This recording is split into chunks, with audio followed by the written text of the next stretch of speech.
자, 이렇게 우리가 바이너리 서치 트리에서 맥스를 찾아내는 정해진 디터미닌드 되어 있는 그런 서치 패스는 우리가 고민을 할 필요가 없습니다. 그 규칙대로 가면 됩니다. 그러나 위와 같이 스트럭처가 없는 상황에서의 서치 같은 경우에서는 이것을 서치를 하기 위해서 다양한 방식이 동원되는데 그런 방식들은 휴리스틱이라고 하는 그런 것에 의존하는 경우가 많습니다. 휴리스틱은 무엇인가요? 교수님 처음 들어보는 말입니다. 휴리스틱은 알고리즘과 유사하지만 좀 다른 것입니다. 알고리즘이라고 하는 것은 프루프가 되어 있는 겁니다.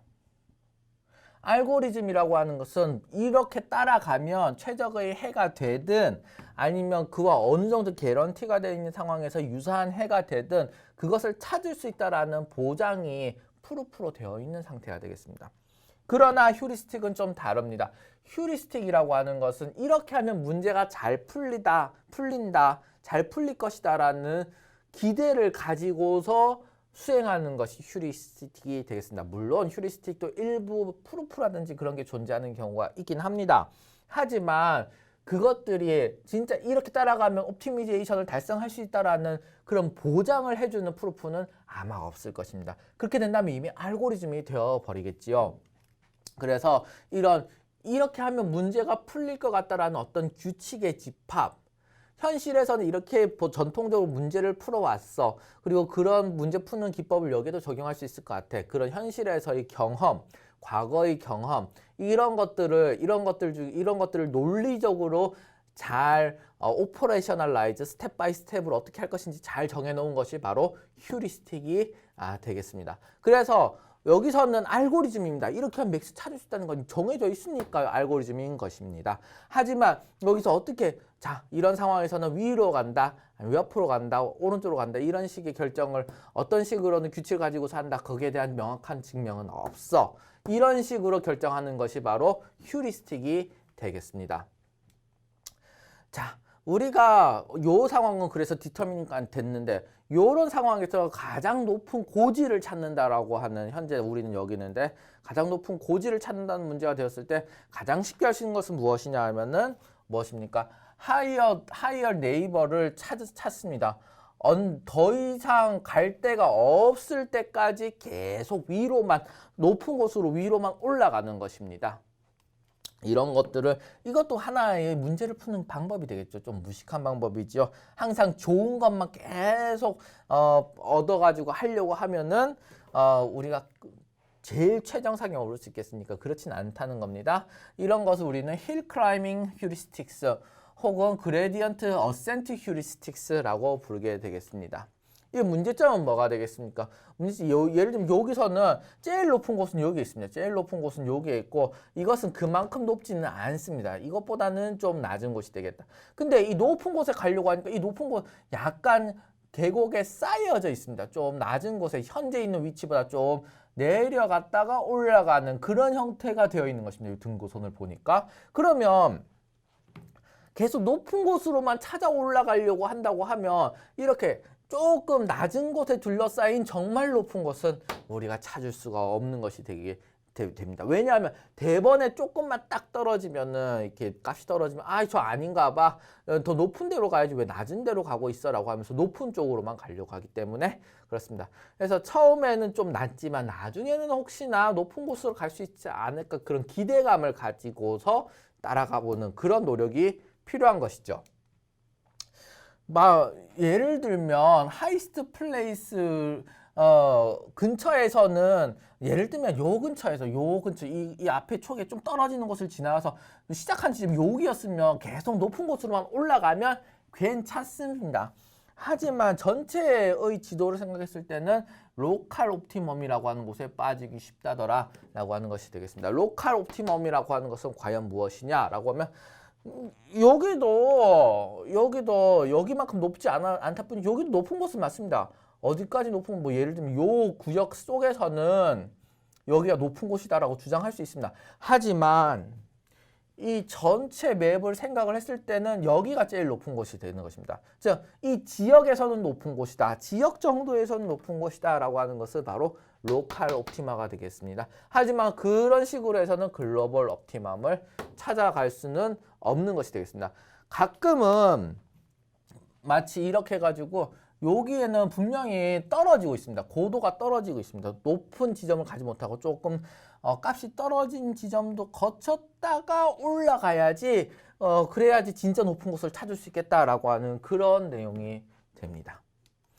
해서 우리가 힐 클라이밍이라고 하는 요런 항상 높은 곳을 근처에 있는 높은 곳으로 간다. 근처에 있는 높은 곳으로만 간다라고 하는 방식은 금세 로컬 옵티멈에 빠질 수 있고 전체의 솔루션 스페이스에 대한 서치가 불가하다라고 하는 내용이 되겠습니다. 그러면 그보다는 좀 더 똑똑한 휴리스틱이 필요하겠죠. 우리가 이건 기본적으로 unstructured 된 솔루션 스페이스니까 알고리즘을 정의하기는 쉽지 않습니다. 그래서 unstructured 된 서치 스페이스 하에서 어떻게 하면 서치가 좀 더 좋을까 휴리스틱을 좀 더 인텔리전트인 다른 휴리스틱을 알아보게 되겠고 그 중에 하나가 바로 제네틱 알고리즘이 되겠습니다. 자, 우리가 제네틱 알고리즘이라는 걸 얘기하기 전에 자연 얘기를 좀 하겠습니다. 별 얘기를 다 한다, 그죠? 그래서 우리 잘은 많이는 모릅니다. 하지만 이 제네틱 알고리즘의 유래를 설명할 수 있을 정도로서의 지식입니다. 우리 자연에서부터 뭔가를 배우는 일이 사실은 우리 이런 컴퓨테이셔널 사이언스라든지 이런 계산을 활용하는 그런 공학이나 과학에서는 많이 있어 왔습니다, 사실은. 근데 그 중에서도 우리가 서바이벌 오브 피티스트라고 하는 것을 허버트 스펜서라는 사람이 제안을 하였습니다. 여기 있네요. 그 다음에 우리가 내추럴 셀렉션이라는 것도 마찬가지죠. 찰스 다윈이 여기 있네요. 우리 제안을 하였습니다. 이것들은 사실은 비슷한 얘기가 되겠습니다. 비슷한데 조금 다른, 핀트가 조금 다르긴 하지만 비슷한 얘기가 되겠습니다. 서바이벌 오브 피티스트라는 것은 무엇이 되겠습니까? 적자 생존이죠, 한마디로. 가장 이 상황 하에서 최적으로 잘 살아남을 수 있는 것들이 결국에는 어떻게 되냐, 살아남게 된다라고 하는 것이 되겠습니다. 여기서 예를 들면 목이 긴 거 나무 위에 풀이 있다, 나뭇잎이 있다. 내가 먹는 나뭇잎은 저 위에 있다. 근데 목이 짧은 애들은 못 먹는 거죠. 그러다 보니까 목이 긴 애들만 더 많이 먹을 수 있고 더 많이 살아남게 되고 융성하게 되고 그럼 목 짧은 애들은 점점 못 먹어가지고 자손도 못 낳게 되고 막 그렇게 되는 것이 되겠습니다. 사실 인간 사회가 그렇게 되면 안 되겠죠. 근데 이제 진짜 우리 약육강식인 자연 세계에선 그런 일들이 일어나게 된다는 것이 되겠습니다. 그래서 이런 적자 생존인 상황을 관측을 하였고 그 다음에 이것이 어떻게 보면 선택이다. 네이처라고 하는 자연이 어떤 하나의 능동적인 행동하는 사람이 되어서 야, 너가 되게 우리 환경 하에서는 최적으로 잘 살아남을 수 있구나. 적자구나. 생존을 한 적자구나. 너를 셀렉트하겠다. 라고 하는 내추럴 셀렉션, 자연 선택에 대한 얘기를 하게 되겠습니다. 이런 것들이 이제 합쳐져서 무엇이 된 진화론이 되었습니다. 그렇죠? 해서 점점 우리가 어떤 특정한 옛날에는 좀 더 다양한 형태의 개체가 있었는데 그 개체 중에서 못 살아남는 것들은 점점 도태가 되었고 잘 살아남는 것들이 점점 번창을 해가지고 진화가 되었다. 그리고 그쪽으로 잘 살아남는 방향이 다양하게 또 있으니까 분화가 또 되었고 그런 내용이 있었습니다.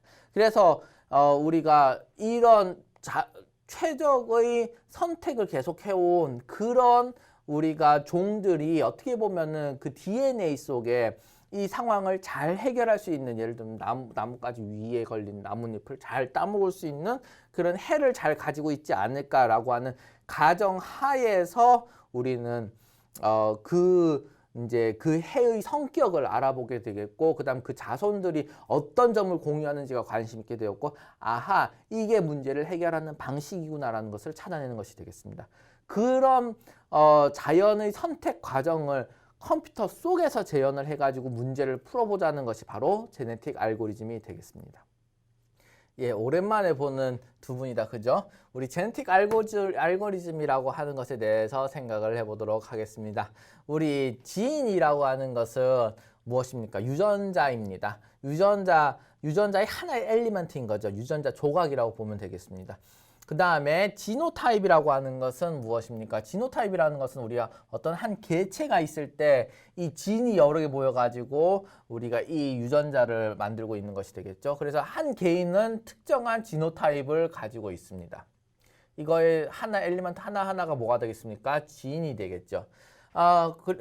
이것은 사람이 이런 형태의 지노타입을 가지고 있다는 것인데 이것을 어떤 해마다 그 지노타입을 우리가 설정을 해보는 것이 되겠습니다. 이 각각에 있는 로케이션 위치에다가 이 로케이션의 위치에 대한 지노타입을 우리가 미리 이렇게 설정을 해서 적어 놓는 것이 되겠습니다. 이런 로케이션이라고 하는 것에 대해서 우리가 로케이션이 어떤 내용이다라고 하는 것을 우리가 숫자적으로 표현하기 쉽지 않겠다. 그죠? 이것은 어느 지도상의 한 지점이니까 물론 레티튜드, 론지튜드, 위경도를 쓰면은 뭐 된다 이렇게 XY 좌표를 쓰면 된다라고 할 수도 있겠지만 그 지역의 특성을 정확하게 나타내기는 사실은 쉽지 않은 내용이 되겠습니다. 그래서 이것들을 어떻게든 숫자로 표현하는 과정을 인코딩이라고 하겠고 로케이션을 어떤 숫자로 말하면 이것을 인코딩이라 하겠고 이것을 우리가 차후에 더 알아보도록 할 것입니다. 문제마다 인코딩의 기법은 조금씩 달라집니다. 인코딩 기법은 달라지고 그것을 우리는 배워내기 트래블링 셀즈맨 프로블럼에 대해서 인코딩 기법을 배워보도록 할 것인데 어쨌든 어떤 문제의 해법을 하나로 표현할 수 있는 혹은 이제 여러 개의 진의 집합으로 표현할 수 있는 것을 우리가 지노타입이라 하겠습니다. 피노타입이라고 하는 것은 무엇이냐 하면은 엔터티에 대한 옵저베이션이 되겠습니다. 이것은 이 두 분 얼굴이 비슷하지요. 그래서 부자간이라는 것을 알 수 있는데 예를 들면 개인의 피노타입이라고 하는 이 유전자에서 발현되는 예를 들면 얼굴 모양이라든지 막 그런 것들이 되겠습니다. 어떤 위치에서의 피노타입이라고 하는 것은 무엇이게 되겠냐? 유사한 위치면은 유사한 인코딩, 로케이션에 대한 인코딩이면 높이도 유사하지 않을까. 즉 우리가 보고 이거는 좋은 컬러티네, 이건 나쁜 컬러티네 그것들을 판별할 수 있는 어떤 우리가 표현형, 관측치라고 하겠습니다. 혹은 우리가 옵티미제이션 하는 대상이 되는 그런 것들을 우리가 또 이 문제에서의 피노타입이라 하겠습니다. 여기서는 이제 고도가 어떤 지점에서의 고도가 되는 것이 되겠죠. 그래서 피티스트 피노타입이라고 하는 것은 어떻게 됩니까? 가장 최적의 고도는 가장 높은 고도, 옵티말 밸류가 되겠습니다. 그 다음에 드라이빙 지노타입 무엇이냐? 위치가 인코딩 되어 있는 것이 옵티말 솔루션이 되는 것입니다. 이렇게 우리가 피노타입을 옵티마이즈하기 위해서 지노타입을 찾아낸다라고 하는 것이 바로 지네틱 알고리즘의 기본적인 개요가 되겠습니다.